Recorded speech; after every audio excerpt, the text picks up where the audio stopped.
পাঠশালাত আজিৰে পৰা যি ভট্টদেৱ ক্ষেত্ৰত এক মুদুলি পৰিৱেশ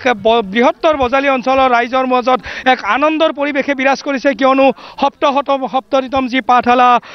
সাহিত্য সভাৰ যি দ্বিবাৰ্ষিক অধিৱেশনৰ লাইখুটা ইতিমধ্যে লাইখুটা লৈ অনা হৈছে আদৰণি সমিতিৰ সভাপতিৰ সৈতে যিসকল সাহিত্যপ্ৰেমী আছে বৃহত্তৰ বজালীৰ ৰাইজে এনেধৰণে লাইখুটা লৈ অহা হৈছে এক যথেষ্ট এক আনন্দৰ মুহূৰ্ত এক মাংগলিক অনুষ্ঠানেৰে ইয়াত লাইখুটা স্থাপন কৰা হ'ব যে লাইখুটা অনা হৈছে আজিৰে পৰা সাহিত্য সভাৰ যি উদুলিমুদিৰ পৰিৱেশ আনন্দৰ পৰিৱেশ সমগ্ৰ বজালী হয় আজিৰ পৰা আমাৰ এইটো সাহিত্য সভা আনুষ্ঠানিকতা লাভ কৰিলে আৰু মই ভাবোঁ অসমবাসী ৰাইজৰ সহায় সহযোগত আশীৰ্বাদত নিশ্চিত ওপৰত আমাৰ বজালী অঞ্চলৰ ৰাইজৰ সহায় সহযোগত পাঠশালা অঞ্চল ৰায়পুৰ অঞ্চলৰ ৰাইজৰ সহায় সহযোগত আমি ব্যতিক্ৰমী ৰূপত এই সভা আমি অনুষ্ঠিত কৰিম ইতিমধ্যে আমাৰ বাবে সুখৰ খবৰ মাননীয় মুখ্যমন্ত্ৰী ডক্টৰ হিমন্ত বিশ্ব শৰ্মা ডাঙৰীয়াই আজি আমাৰ সাহিত্য সভাৰ কেন্দ্ৰীয় সমিতি আৰু আদৰণি সমিতিক আমন্ত্ৰণ জনাইছে যিহেতু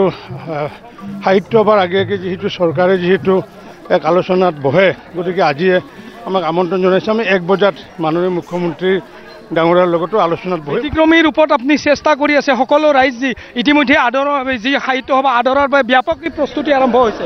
খুব ব্যস্ততাৰ মাজত শেষত আপোনাক সুধিছোঁ খুব উৎসাহী হৈছে সমগ্ৰ আমি যিহেতু আশা ৰাখিছোঁ যে যিহেতু ব্যতিক্ৰমী ৰূপত বিশেষকৈ হয় দেখুৱাইছোঁ এয়া এনেধৰণে লাইখুটা স্থাপন কৰা হ'ব এক মাংগলিক অনুষ্ঠানৰ জৰিয়তে লাইখুটা স্থাপন কৰা হ'ব আৰু এনেধৰণে যি দেখুৱাইছে কেমেৰা পাৰ্চন কৃষ্ণই এক সুন্দৰ পৰিৱেশ সমগ্ৰ বজালীৰ লগতে অসমবাসীৰ বাবে এক সুন্দৰ আনন্দৰ মুহূৰ্ত এয়া খন্তেক পিছতে ইয়াত যি লাইখুটা ইয়াত ভট্টদেৱ ক্ষেত্ৰত লাইখুটা স্থাপন কৰা হ'ব কেমেৰা পাৰ্চনে দেখুৱাইছে এক সুন্দৰ পৰিৱেশ এক দেখুৱাইছে এক এনেধৰণে লাইখুটা লৈ অনা হৈছে সকলো ইয়াত অংশগ্ৰহণ কৰিছে ইয়াত সাহিত্যপ্ৰেমী বজালীৰ ৰাইজ বৃহত্তৰ বজালী অঞ্চলৰ ৰাইজ সকলো ইয়াত এনেধৰণে যি লাইখুটা স্থাপন কৰা হ'ব সেই লাইখুটাৰ বাবে এনেধৰণে সকলো ওলাই আহিছে আৰু এক আনন্দৰ পৰিৱেশ এক উৎসাহমুখ দেখা পোৱা গৈছে সকলোৰে মাজত এক মাংগলিক অনুষ্ঠান নাম প্ৰসংগ সকলো ইয়াত চলি আছে কেমেৰা পাৰ্চনে দেখুৱাইছে লোকে লোকাৰণ্য হৈছে ভাগৱতী ভট্টদেৱ ক্ষেত্ৰ লোকে লোকাৰণ্য হৈ পৰিছে আৰু ক'ব লাগিব যে এই ধৰণে মই কেমেৰা পাৰ্চনক দেখুৱাবলৈ অনুৰোধ জনাইছোঁ এয়া মাংগলিক অনুষ্ঠানৰ কিছু দৃশ্য কেমেৰা পাৰ্চনে দেখুৱাব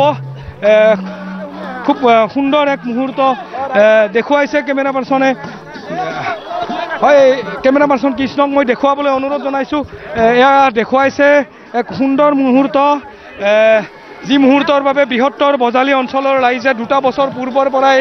অপেক্ষা কৰি আছিলে সেই অপেক্ষাৰ আজি অন্ত আজি লাইখুটা স্থাপন হ'ব ভগৱতী ক্ষেত্ৰত আৰু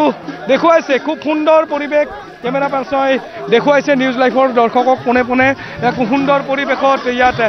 স্থাপন কৰা হ'ব লাইখুটা আৰু লাইখুটা তুলি অনাৰ বাবে ব্যৱস্থা গ্ৰহণ কৰা হৈছে আৰু দেখুৱাইছোঁ ইয়াত আমাৰ জিলা আয়ুক্ত ছাৰ আছে যে ছাৰ বজালীৰ সাহিত্যৰ বাবে সকলো উদ্গ্ৰীৱ হৈ আছে হয় আজি বৰ আনন্দৰ মুহূৰ্ত আজি লাইখুটা স্থাপন আৰু আজিৰ পৰা কাউণ্টডাউন আৰম্ভ হ'ল আমি সকলো প্ৰিপেয়াৰ হ'লোঁ আজিৰ পৰা যাতে সাহিত্য সভাখন ভালকৈ কৰিব পাৰোঁ সকলোৰে সহযোগ কামনা কৰিছোঁ হয় আন এগৰাকী লোক আছে যে যিগৰাকী লোকে প্ৰায় 2 বছৰ ধৰি কোষাধ্যক্ষই অহৰহ চেষ্টা অশোক দা কেনেধৰণৰ আজি এক আনন্দৰ মুহূৰ্ত খুব আনন্দৰ আমাৰ দিন আজি